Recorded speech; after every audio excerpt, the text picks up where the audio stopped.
축복합니다.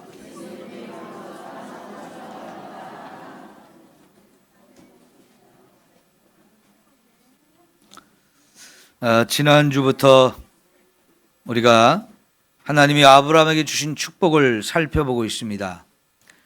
지난주 첫째 주간으로 아브라함이 받은 축복의 첫 번째를 살펴보았는데, 하나님이 이 세상 수많은 사람들 가운데 딱 한 사람, 아브라함을 선택하시고 구원해 주셨다는 말씀을 함께 나누었습니다. 오늘도 이어서 아브라함이 받은 복 두 번째를 살펴볼 것인데, 여러분, 하나님이 이 세상에 그렇게 사람이 많은데 왜 한 사람만 딱 선택하고 구원하셨을까요? 그걸로 끝인가요? 아니요. 그것이 끝이 아닙니다. 아브라함을 구원하는 것으로 시작해서 그 아브라함을 통해서 다른 사람들도 구원하기 시작해서 지금까지 그 구원의 역사가 계속되어 왔고, 결국은 우리도 아브라함 때문에 구원을 받게 되어진 줄 믿습니다. 오늘 바로 그 부분을 말씀을 드리려고 하는데, 창세기 12장 1절에서 3절까지 보는 중에 2절에 뭐라고 말씀하시냐면, 너는 복이 될지라 그랬어요. 내 자신이 복이 되고 너로 말미암아 천하 만민이 복을 받게 하실 것이다 라고 말씀을 하고 계십니다. 그래서 아브라함에게 주신 축복의 두 번째는 아브라함이 받은 그 복이 거기서 끝나지 아니하고 그를 축복의 통로로 사용하시겠다라고 말씀하신 부분입니다. 여러분, 아브라함만 축복의 통로가 아니고 오늘 우리도 모두가 이런 축복의 통로가 되어지기를 축원합니다. 그러면 내가 받은 복이 나로부터 계속 내 주변과 내 가정과 내 많은 사람들에게 이 복이 흘러가서 정말 나 때문에 다른 사람도 함께 복을 받고 기뻐하고 즐거워하고 구원의 은혜를 함께 누리게 되어지는 거지요. 하나님께서 이렇게 처음 아브라함을 구원하시고 시간이 흘러가면서 그를 통해서 많은 사람들이 구원을 받게 되는데, 이것을 가리켜서 구원의 역사라고 말합니다. 그러니까 우리 믿음의 사람들이 역사를 볼 때 이 역사를 보는 가장 중요한 눈이 뭐냐면 구원사라고 보는 겁니다. 구원의 역사. 하나님이 세상을 지금까지 통치하시고 다스리는 가운데 죄에 빠진 영혼들을 구원하는 이 일을 어느 한순간도 쉬지 않고 계속해 오셨기 때문에 이 땅의 역사를 하나님의 구원의 역사라고 말할 수 있습니다. 처음에는 이 아브라함의 복이 자녀들에게 흘러가서 그의 자녀들로 이루어진 이스라엘 민족, 그 민족이 구원을 받게 하셨어요. 그런데 그 구원의 역사는 이스라엘 민족만으로 끝나지 않고 이제는 그 이스라엘 민족을 통해서 이 땅의 모든 나라, 모든 백성에까지 또 흘러가서 이 하나님의 구원회가 지금까지도 계속 이어지고 있는 줄 믿습니다. 그래서 여러분, 창세기 12장의 말씀이 여기 갈라디아서 3장에 보면 어떻게 우리와 연결되어지는지 설명을 하고 있잖아요. 갈라디아서 3장 7절에 그런즉 믿음으로 말미암은 자들은 아브라함의 자손이 되었다라고 그랬어요. 본래 아브라함의 육신의 자손은 이스라엘 민족이죠. 그러나 이 육신의 자손만이 아니고 아브라함이 가졌던 그 믿음을 계속 흘려보내줌으로 그 믿음을 가진 사람들, 그 사람들도 아브라함의 자손이라고 이야기를 합니다. 이건 영적인 자손입니다. 이스라엘 민족은 육적인 자손이라면 이 땅에 지금 아브라함을 통해서 증거된 이 복음을 통해서 예수를 믿고 있는 모든 사람은 영적인 아브라함의 자손이 되었다는 거예요. 그래서 9절에 보면 그러므로 믿음으로 말미암은 자는 믿음이 있는 아브라함과 함께 복을 받느니라 그랬어요. 아브라함이 믿음으로 하나님의 복을 받았듯이 지금 예수 그리스도를 믿는 모든 사람이 또 아브라함과 함께 믿음으로 복을 받는다라고 말하고 있지 않습니까? 그것이 이방인일지라도, 비록 아브라함과 전혀 육신적인 혈통에 상관이 없는 이방인일지라도 믿음을 가지면 아브라함과 함께 복을 받는 것이라고 말하고 있잖아요. 14절에 가면 이는 그리스도 예수 안에서 아브라함의 복이 이방인에게 미치게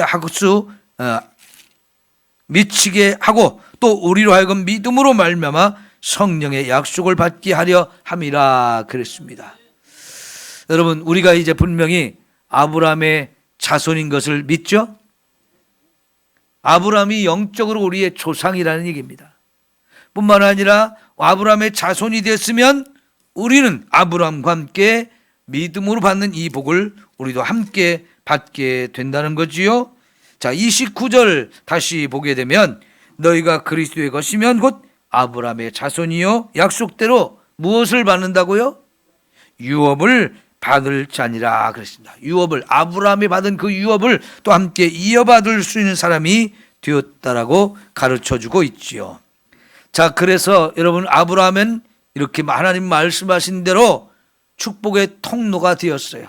그래서 아브라함 때문에 그의 후손들은 물론이거니와 이 땅에 있는 모든 나라, 모든 백성이 아브라함과 함께 믿음으로 복을 받을 수 있는 이 놀라운 은혜를 함께 누리게 되어진 거지요. 자, 그러면 여러분, 아브라함이 축복의 통로가 된 것처럼 이 시대에 우리가 축복의 통로가 되어야 되는데, 우선은 그 축복의 통로가 우리 가정에서 이루어지기를 축원합니다. 다시 말하면 나 때문에 내 가족 전체가 함께 이 복을 받고 구원의 은혜를 누리게 되어지기를 축원합니다. 여러분, 사도행전 16장 31절에 뭐라고 그랬어요? 주 예수를 믿으라. 그리하면 어떻다고요? 너와 내 집이 구원을 받으리라 라고 말씀을 하셨어요. 그러니까 예수를 내가 믿지만 내가 믿는 이 예수님, 이 믿음을 통해서 나와 내 집이 함께 구원받는 역사가 이루어질 것이라고 말씀을 하셨는데, 이 은혜가 여러분 가정에 온전히 임해야 하지 않겠습니까? 아직 여러분만 믿고 여러분의 남편이나 또 여러분의 아내나 여러분의 자녀들이 예수를 믿지 않고 있다면 올해는 이것을 여러분의 가장 중요한 기도 제목으로 삼고 함께 기도하셔서 정말 여러분 가족 전체가 구원받는 역사가 이루어지기를 축원합니다. 어렸을 때는 교회를 잘도 다니더니 자라면서 하나님을 떠나 있는 자녀들이 많지요. 그 자녀들 때문에 여러분이 기도하고 있는 줄 아는데 올해는 더더욱 열심히 기도하는 가운데 하나님, 이왕이면 올해 우리 자녀들이 하나님 앞에 와서 함께 구원받고 이 신앙생활을 할 수 있도록 해달라고 여러분이 기도할 수 있기를 축원합니다. 우리 언제 하나님 불러가실지 모르잖아요. 내가 살아있을 때 내 자녀와 함께 와서 예배 드린다고 하면 여러분 그 기쁨이 여러분 얼마나 감격하고 또 감동적이겠어요. 근데 우리 교회는 지금 그 대를 이어가는 신앙의 전통이 지금 너무 약해요. 물론 객지에 나가서 신앙생활하는 우리 자녀도 있지만 우리 여기 군산에 살면서도 우리 교회 나오지 않는 우리 성도들이 참 많아요. 이왕이면 우리가 함께 자녀들과 함께 예배드리면서 이 은혜와 축복이 여러분 가정에 임했으면 좋겠습니다. 그리고 그렇게 자녀들을 구원을 위해서 기도하는 여러분의 기도는 결코 헛되지 아니하고 반드시 응답되어질 것을 믿습니다. 그래서 여러분 때문에 또 여러분 기도로 말미암아 이 믿음의 역사가 천대까지 이어가는 놀라운 은혜가 있기를 축원합니다. 여러분, 우리가 알고 있는 이야기가 하나 있어요. 미국의 교육위원회에서 연구해가지고 발표하고 학생들의 교과서에 기록한 내용 중에 하나인데요. 조나단 에드워드라고 하는 분과 또 동시대에 살았던 마크스 슐츠라는 이 두 사람의 5대 후손까지 가문을 연구해가지고 비교해서 이제 발표한 이야기인데요. 조나단 에드워드는 목사님이었어요. 정말 열심히 말씀을 잘 가르치려고 애를 썼고 본인도 말씀대로 살려고 많이 애썼습니다. 그는 정말 말씀으로 성도들에게 은혜를 끼치려고 하던 가운데 진짜 성령의 강력한 역사가 임해서 그로 말미암아 그의 교회에 강력한 회개 운동이 일어나고 성도들이 깨어나는 역사가 일어났는데, 그것이 교회에서 머물지 않고 주변에 있는 곳으로 자꾸 영향력이 흘러감으로 인해서 미국 전체를 뒤집어 엎는 대각성 운동이 일어났어요. 그는 자기 교회뿐만 아니라 젊은이들을 믿음과 진리로 잘 가르치려고 프린스톤 대학을 세웠는데요. 여러분, 미국의 프린스톤 대학은 정말 유명한 대학입니다. 아이비 리그에 속하는 대단히 소문이 난 훌륭한 대학이거든요. 그분이 세웠어요. 그래서 많은 젊은이들을 깨우고 그들을 말씀으로 진리로 잘 가르치면서 미국에 큰 영향력을 끼치게 되었는데요. 그 시대에 이 목사님과 또 잘 아는 한 사람 중에 하나가 마크스 슐츠라는 사람인데, 이 사람은 술 장사를 했어요. 돈을 버는 걸 목적으로 하고 돈을 많이 벌면 자기가 행복할 것이라는 이런 인생관을 가지고 살면서 술 장사를 하는데 장사가 잘 됐어요. 돈을 많이 벌었습니다. 그래서 아예 술집만이 아니고 술을 만드는 술도가도 만들고요. 이것저것 사업을 벌리면서 많은 돈을 벌었습니다. 그런데 이 자녀들 5대 후손까지를 쭉 연구를 해보니까요, 너무나 다른 결과가 나타났습니다. 조나단 에드워드의 이 가문에서 5대 후손까지 살펴보니까 부통령이 한 명 나오고요, 대학 교수와 학장과 총장이 86명이 나왔어요. 교수, 학장, 총장 86명. 그럼 선교사, 목사는 몇 명 나왔을까요? 100명이 넘어요. 116명이 세워졌고요. 문학가는 75명, 국회의원은 4명, 기업인은 73명, 발명가는 21명, 장로, 집사는 286명. 여러분, 그 후손들이 하나같이 훌륭한 일들을 하는 거예요. 사회에 선한 영향력을 칠 수 있는, 크고 영향력 있는 자리에 함께 앉아서 세상에 선한 영향력을 끼칠 수 있는 많은 사람들이 나왔어요.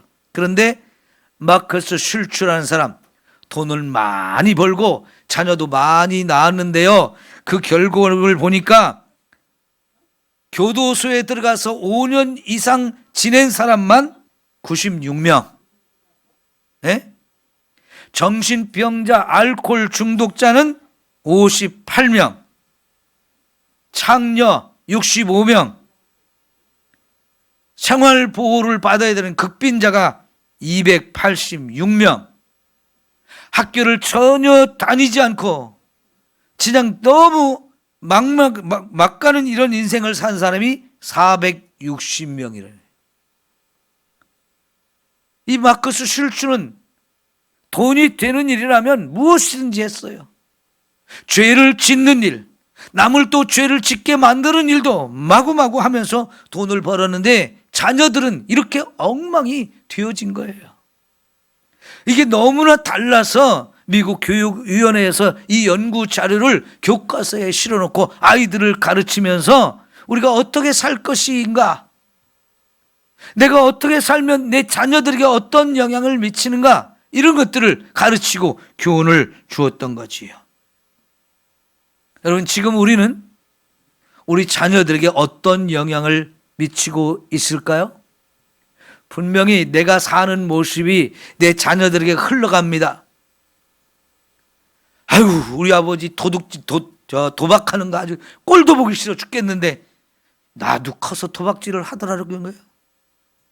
우리 아버지 알코올 중독자 그렇게 싫었는데 그 아버지한테 맞고 살아서 나는 절대 술 안 먹을 거야 했는데 자식이 자라서 또 알코올 중독자가 되는 거예요. 이게 엄청난 영향입니다. 유전자가 만들어지고 그 유전자가 자녀들에게 흘러가서 그 자녀들의 삶에 막대한 영향력을 미치게 되어지는 거지요. 여러분, 하나님은 본토 친척 아버지 집을 떠나라고 하는 이유가 있어요. 그 아버지가 뭐 하던 사람입니까? 우상을 만들어서 파는 사람이었어요. 그렇기 때문에 그 아버지 집을 떠나서 내가 가라는 곳으로 가서 이제 새로운 삶을 살라고 하셨고, 아브라함이 거기에 순종해 갔을 때 아브라함 때부터 새로운 축복의 가문을 만들게 되어지고 그의 자손들이 다 이렇게 구원받으며 하나님의 축복을 받는 새로운 역사, 새로운 가문을 만들었던 것을 우리가 볼 수 있는 거잖아요. 하나님은 그렇게 아브라함을 축복의 통로로 삼고 그를 통해서 정말 많은 사람들이 복을 받게 하신다고 하셨는데, 이 역사를 하나님이 얼마든지 우리를 통해서도 이루실 수 있는 겁니다. 갈라디아서 2장 20절에 뭐라고 말씀하셨어요? 누구든지 그리스도 안에 있으면 뭐가 된다고요? 새로운 피조물이 된다 하셨습니다. 예수님 안에 있으면 하나님 우리를 새롭게 창조해 주셔서 새로운 피조물이 된다는 겁니다. 그래서 이전 것은 지나갔으니 보라 새 것이 되었더라고. 여러분, 이전의 삶과는 다른 새로운 삶을 살게 하는 우리의 인생으로 완전히 하나님이 변화시켜 준다라고 약속하고 있는 거예요. 오늘 갈라디아서 말씀이 그와 같은 겁니다.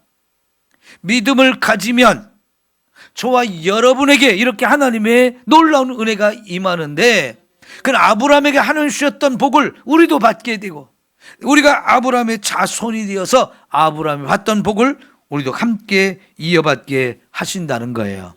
오늘 이와 같은 축복의 통로의 역사를 이제 나를 통해서 우리 가정에 이루게 되기를 진심으로 축원합니다. 여러분, 이제 이 축복의 통로가 되는 것 우리 가정에 임해도 감사하지만 이것이 또한 우리 이웃으로까지 흘러가는 아름다운 역사가 있었으면 좋겠습니다. 아브라함에게 분명히 후손이 축복을 받는다고 그랬어요. 그런데 후손으로 끝나는 게 아니고 이 땅에 모든 나라 모든 백성에게 이 복이 흘러가게 하신다고 말씀을 하시잖아요. 우리가 이런 축복의 통로가 되어서 내 가정을 세우는 것이 아니라 정말 우리 주변에 있는 많은 사람들에게도 이 영향이 흘러가야 할 것입니다. 이 좋은 방법이 뭐겠습니까? 우리가 전도 대상자를 찾아서 그들에게 복음을 전하기를 힘쓰는 거예요. 여러분, 연초부터 올해는 내가 5명은 내가 전도해 보겠다는 마음을 가지고 누구한테 전도할까? 지금부터 찾아가지고 그 사람들 내 마음에 품고 한번 기도해 보십시오. 5명만 마음에 품고 1년 동안 기도하다 보면 그들에게 관심이 갑니다. 저 사람을 위해서 내가 무슨 기도를 할까? 저 사람은 지금 무슨 어려움이 있고 어떤 아픔이 있을까? 이런 것들을 우리가 관심 갖고 살펴보게 되면 그 사람의 문제가 보이고 또 알려주게 돼 있어요. 그래서 그 부분 가지고 기도하면서 아무리 저 사람이 힘들고 어려운 상황 속에 있어도 저 사람이 예수만 믿으면 완전히 하나님이 변화시켜주고 축복하시는 은혜가 있을 것이라는 믿음을 가지고 내가 받은 이 복 저 사람에게도 나눌 수 있도록 해야 되겠다, 그런 영향력을 미치도록 해야 되겠다 하면서 여러분이 그 사람에게 사랑을 베풀다 보면 우리의 진심을 내 주변에 있는 사람들이 반드시 알게 될 줄 믿습니다. 그러면 내가 교회 가자는 말 한마디만 해도 자연스럽게 당신이 하는 말이라면 내가 믿을 수 있어. 당신이 정말 나를 사랑하고 관심 갖고 지금까지 해준 걸 보니까 내가 그냥 당신의 말을 흘려들을 수가 없어 하면서 자연스럽게 여러분을 따라 하나님 앞에 나오는 놀라운 은혜가 있게 될 줄 믿습니다. 가을이 돼서 구원데이 행사하면서 우리 전도대상자 이름 써내세요. 받지 못해서 이름 써내놓고 기도도 안 하고 전도도 안 하고 그렇게 갖고는 한 명도 구원을 못해요. 여러분, 연초부터 올해 내가 정말 하나님 앞에 저 사람 꼭 전도하고 싶다, 하나님 그럴 사람을 내게 붙여주세요 하면서 기도하면서 여러분이 전도하다 보면 자연스럽게 사람을 붙여주시고 관심이 생기고 사랑의 관계가 맺어지면서 여러분을 통해서 선한 영향력이 흘러가가지고 그 영혼이 감동을 받고 우리의 마음과 생각을 따라서 함께 하나님 앞으로 나와 구원받는 이 역사가 이루어질 줄 믿습니다. 여러분, 사도행전 1장 8절에 뭐라고 말했습니까? 너희에게 성령이 임하면 성령의 권능을 받고 그 다음에 예루살렘과 온 유대와 사마리아와 땅끝까지 이르러 내 증인이 되리라 하셨어요. 지금 이 성경 구절 많은 분들이 알고 같이 했거든요. 여러분, 그 말씀을 마음에 새겼으면 이제는 우리가 내 주변부터 전도해야 됩니다. 예루살렘은 우리 가정과 같은 곳이, 그 다음에 온 유대, 우리 일가 친척들,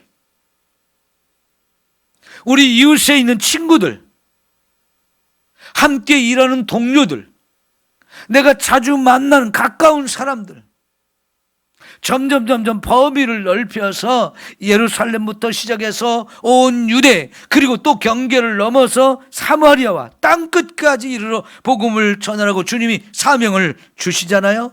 이 사명을 따라 우리가 함께 전도하다 보면 분명히 우리 삼성교회가 구원의 방주가 되어질 줄 믿습니다.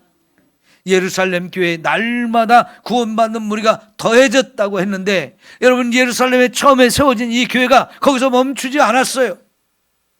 예수를 믿고 구원받은 사람들이 너무나 좋고 감격해서 주변에 있는 사람들한테 자꾸 예수님이 구주다, 예수님이 우리를 위해 보내신 하나님의 아들이고 우리를 구원하러 오셔서 십자가에 죽었다가 3일 만에 부활하셔서 이제 하늘로 승천하시면서 우리를 천국으로 다시 데려가실 것이다, 이 복음을 전하는 가운데 그 복음을 들은 많은 사람들이 나도 예수 믿겠다, 나도 예수 믿겠다 하면서 돌아오는 숫자가 날마다 더해졌다고 하셨어요. 여러분, 우리 삼성교회도 이와 같은 은혜가 반드시 이루어져야 할 줄 믿습니다. 그것이 우리들 통해서 내가 축복의 통로가 되어서 그 역할을 감당해야 할 줄 믿습니다. 세 번째, 우리가 축복의 통로가 되어지는 것, 우리의 삶을 통해서 이 영향력이 미쳐가야 돼요. 우리의 선한 삶, 말씀을 따라가는 삶, 진리를 따라가는 이 삶을 통해서 내 주변에 있는 사람들이 자기들과 다른 삶을 사는 걸 통해서 이 나를 통한 영향력이 계속해서 우리 주변으로 흘러가야 할 줄 믿습니다. 여러분, 우리나라 전체에서 가장 잘 팔리는 빵집이 어딘지 아세요? 이성당이요? 이성당도 전국적으로 유명해서 많은 사람들이 이성당 빵집에 가서 빵 사 먹으려고 관광을 와요. 근데 우리나라에서 이성당보다 더 유명한 빵집이 있어요. 혹시 아시는 분들이 있죠? 대전에 가면 성심당이라는 빵집이 있어요. 성심당. 저도 몇 년 전에 친구 목사님이 사다 줘서 조금 먹어보긴 했는데 어디에 있는지 잘 모르지만 대전에 그 성심당 빵집이 4곳이 있대요. 근데 이 빵집이 어떻게 그렇게 전국적으로 유명한 빵집이 됐느냐? 사실은 파리바게트라는 빵집이 있어요. 이거는 전국적으로 대기업이 운영하는 체인점입니다. 우리 군산에도 여러 곳이 있는데, 그런 파리바게트는 전국적으로 가장 빵을 많이 파는 회사지만 개인이 운영하는 이 빵집으로는 이성당이 훨씬 더 잘 팔리는 유명한 집인데요. 이 빵집은 1957년 6.25 전쟁이 끝나고 얼마 안 있다가 세워진 빵집입니다. 이 빵집을 세운 사람은 원래 이북에서 살던 사람인데 6.25 때 흥남부두에서 마지막 배를 타고 부산으로 피난 왔던 사람이 이제 부산에서 몇 년 살다가 이제 서울로 가서 살아야 되겠다고 온 가족을 이끌고 기차를 탔는데 이 기차가 서울을 향해 가다가 대전에서 고장이 나버렸어요. 더 이상 못 가가지고 이 사람이 대전에 내렸는데 너무 먹을 것이 없어서 가난하게 된 거예요. 아는 사람도 없고 어디 살 곳도 없고 그냥 대전 역전에 천막 하나 치고 가족들이 이렇게 사는데 배고프니까요 할 수 없이 가까운 성당을 찾아갔대요. 성당을 찾아가서 사정을 말하니까 밀가루 2포대를 주더래요. 미국에서 온 구호물자예요. 밀가루 2포대를 받아와 가지고 한 포대는 우리 가족 식구들이 먹을 양식으로 두고 한 포대는 이걸 가지고 우리가 양식을 불려야 되니까 찐빵을 만들어서 팔아야 되겠다 해서 찐빵 장사를 시작했는데 시작할 때부터 이분에게 원칙이 하나 있었대요. 그 원칙이 뭐냐? 빵을 남보다 크게 만들고 항상 따끈따끈하게 만들어서 팔자. 이게 원칙이었어요. 왜냐하면요 배고픈 사람들이 와서 빵을 사 먹는데 나도 배고프지만 다 배고픈 사람들이 와서 빵을 사 먹는데 그 배고픈 사람을 위해서는 빵을 크게 만들어 주자는 겁니다. 그리고 이왕이면 맛있게 먹을 수 있도록 따끈따끈할 때 팔자는 거예요. 이런 원칙을 가졌는데 이 원칙을 왜 그분이 갖게 되었느냐? 이 원칙은 누가복음 11장에 있는 말씀, 누가복음 6장 38절에 있는 말씀을 따라서 이 원칙을 가졌다는 거예요. 거기 누가복음 6장 38절에 보면 이렇게 돼 있어요. 주라, 그리하면 너에게 줄 것이다. 주라, 그리하면 너에게 줄 것인데 얼만큼 주느냐? 곧 후히 되어 누르고 흔들어 넘치도록 하여 너희에게 안겨주리라. 내가 남에게 베풀고 주면 그 공짜가 안 된다는 겁니다. 하나님 분명히 약속하시는데 내가 너희에게 다시 돌려준다. 그런데 그냥 준 만큼만 돌려주는 게 아니고 후하게 되어서 누르고 흔들어 가지고 넘치도록 너에게 안겨줄 것이다 라는 이 말씀, 이 원칙을 가지고 남들보다 빵을 더 크게 만들고 따끈따끈하게 만들어서 팔자고 이렇게 했더니요 소문이 나가지고 사람들이 막 몰려오기 시작하더래요. 빵집이 잘 되는 거예요.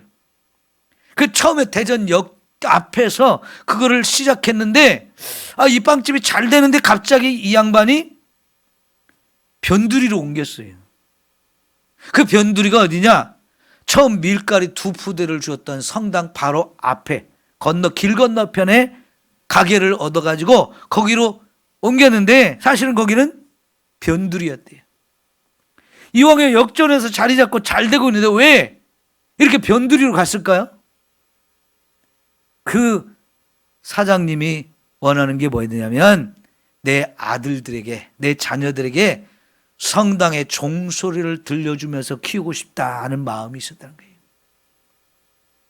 여러분, 성당의 종소리를 듣고 교회당 종소리를 듣고 교회를 떠났던 사람들이 돌아오는 얘기가 간증을 들으면 참 많이 나와요.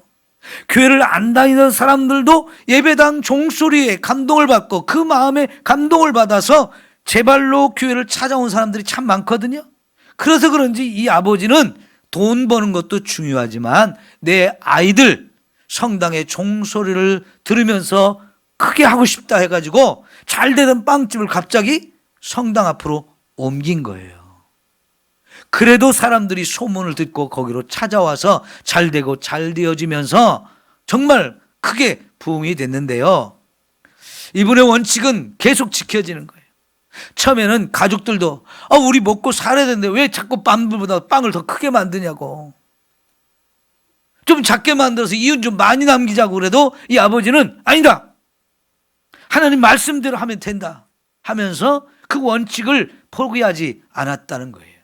그래서 사는 사람 입장에서는 얼마나 좋아요. 남들보다 더 큰 빵을 같은 값으로 살 수 있으니까 좋고 따끈따끈하게 해서 해가지고 파니까 더 맛있고 그 사람들이 올 수밖에 없지요. 그런데 또 하나의 원칙은 오늘 만든 빵을 오늘 다 팔고 남으면 내일 하는 게 아니고 그거는 저녁에 어려운 사람들 다니면서 나눠줬대요. 그렇게 나누고 베풀다 보니까 이 빵집이 정말 잘 돼서 지금은 전국에서 제일 잘 되는 빵집이 됐다는 거예요. 여러분, 요새 빵 좋아하는 사람들이 많아고요. 대전에 그 빵 사 먹으려고 그냥 놀러 가는 사람들이 많아요. 그러니까 이 빵집 때문에 대전에 관광객들이 자꾸 늘어나는 거예요. 그 시도 좋잖아요. 근데 그 빵집에 가면 늘 줄이 서 있어요. 그러니까 여러분 주변에 다른 가게 하는 사람들 얼마나 부럽겠어요. 그리고 또 그 빵집에 가겠다고 사람들이 막 줄을 서 있으니까 다른 집에도 좀 문제가 생기잖아요. 그러니까 이 빵집 사장님은 자기 혼자만 잘 먹고 잘 살려고 하지 않고 주변에 있는 상권회한테도 자꾸 선을 베풀고 그 사람들한테 피해가 안 가도록 배려를 하고 자꾸 이러면서 하니까요 같이 살게 되어지고요. 지금은 대전시와 서로 협조해서 많은 일을 하고 있다는 거예요. 서울에서 서울 사람들이 이 빵집 잘 되니까 우리 서울에 분점 좀 내주세요. 자꾸 돈을 많이 주겠다고 분점 내달라고 자꾸 요구하는 사람들이 많아졌는데 아니요. 우리는 서울에 가면 돈 더 많이 벌겠지만 대전에서만 하겠습니다. 고집을 했대요. 그러다 보니까 서울에 있는 사람도 부산에 있는 사람도 다 빵 먹기 위해서 대전으로 오는 거예요. 얼마나 좋겠어요. 여러분 이게 선한 영향력인 거지. 우리가 말씀대로 살다 보면 저와 여러분의 삶은 하나님 보시기에 아름다운 삶이 되어져요. 그런데 하나님 보시기에만 아름다운 것이 아니라 이것은 사람들에게도 아름다운 모습으로 비춰줄 수밖에 없는 거지요. 그러면 우리의 삶은 소금과 빛의 역할이 되어지고 주변 사람들에게 영향력을 끼치게 되는 거예요. 저 사람은 왜 나하고 다르지? 처음에는 이상하게 보던 사람이 저 사람이 저렇게 사는 게 옳아, 저게 바른 거야 하면서 인정하게 되어지고 그러면 사람들이 나를 인정하면 내가 사람들에게 한마디만 해도 그들은 내 말을 그냥 허투루 듣지 않아요. 나도 저 사람처럼 살고 싶다. 저 사람하고 가까이 하고 싶다. 저 사람과 친구가 되고 싶다. 이러면서 여러분 하나님이 선한 영향력을 자꾸 끼칠 수 있게 해주는 거지요. 사도행전 9장에 보면 베드로가 다비다라고 하는 여제자를 살린 일이 있어요. 그녀가 죽었는데요 베드로가 그를 위해서 기도하니까 살아났어요. 그런데 그런 일이 가능했던 건 뭐냐면 사실 베드로가 거기에 있지 않았거든요. 다른 도시에 있었어요. 다비다는 요빠라고 하는 지금의 이스라엘의 텔아비브라고 하는 이 도시에서 살고 있었던 여인인데 그 여자가 바느질을 잘했어요. 이 바느질을 잘하다 보니까 옷을 만들어 가지고요 옷이 없는 사람들 겉옷을 만들어주고 속옷을 만들어 자꾸 나누어 주었단 말이죠. 그리고 많이 구제를 했어요. 그를 통해서 도움을 받은 사람들이 많았는데 어느 날 그 여인이 죽으니까 너무 안타까워 가지고 멀리 떨어져 있는 베드로에게 연락을 해서 우리 다비다 좀 꼭 좀 살려주세요. 우리에게 참 선을 많이 베푸는데 이 옷도 그 여인이 만들어준 겁니다. 이 옷도 나도 그 사람한테 이런 선을 받은 사람입니다 하면서 막 서로 이렇게 하니까 결국 베드로가 와서 기도를 함으로 그 여인이 살아났어요. 죽었다가 살아났어요. 근데 이 소문이 퍼지면서 그 요빠에 사는 많은 사람이 또 함께 구원받는 이 놀라운 역사가 이루어진 거지요. 여러분 우리가 믿음을 가지고 말씀을 따라 말씀의 원리를 내 삶의 원리로 삼고 살다 보면 나누어주고 베풀어주고 선을 행하는 삶을 살게 되어집니다. 근데 그게 없어지는 게 아니에요. 내 손에 있던 것 나누어서 자꾸 나누고 베풀고 하다 보면 하나님이 그것을 없어지게 만드는 것이 아니라 반드시 하나님 우리에게 돌려주신다라고 말씀을 하신 거죠. 이게 예수님의 생활의 원칙이요, 하나님이 주신 놀라운 말씀의 원칙인데, 이것을 우리의 삶의 원칙으로 살면 하나님이 분명히 우리에게 놀라운 축복이 돌아오게 해 주신다는 거지요. 그런 우리 교회도 마찬가지고, 우리 교회도 그와 같은 일을 해야 되고, 또 여러분 각자도 그런 아름다운 삶을 살아야 할 줄 믿습니다. 나누고 베푸는 거 절대로 없어지는 것 아닙니다. 하나님이 갚아주십니다. 낭비하는 것 아닙니다. 허비하는 거 아닙니다. 하나님 모셨다가 저 사람한테 맡겨주면 더 많은 일을 하겠구나 해서 더 많은 것을 우리에게 주신다는 이야기지요. 이런 축복의 은혜가 우리를 통해서 흘러갈 수 있기를 축원합니다. 오늘 말씀 3가지 말씀드렸죠. 우리 가정에서 축복의 통로가 되자, 전도에서 영혼을 구원하는 이 축복의 통로가 되자, 선한 삶을 통해서 내 주변에게 자꾸 축복의 통로로 우리 모두가 함께 쓰임받기를 축원합니다. 기도합시다.